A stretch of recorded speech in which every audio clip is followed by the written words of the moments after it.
Habang nagmumotor kami ni kuya, may napansin siya. Yun oh, naglalakad. Sabi ni kuya sa akin, ito na yung kapatid kong nawawala, sabi niya. Kaya tinignan niya ng maigi. Confirm nga, kapatid nga niya, kaya tinitig niya ng maigi oh. Tinitignan niya kung kapatid nga niya. Kaya yan, imbis na abante, teka lang, sabi niya. Yun, sabi ko naman sa kanya, bigyan mo ng pagkain para makita mong kapatid mo talaga. Kaya yan, binuksan yung box ni kuya. Saka kumuha ng pagkain, ibibigay sa unggoy.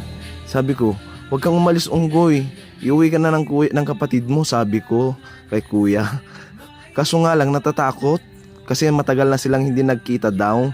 Kaya si kuya kumuha ng pagkain na kanin at ibibigay daw sa unggoy, sa kapatid niyang unggoy, na baka sakali daw uwi para sumakay sa sniper niya.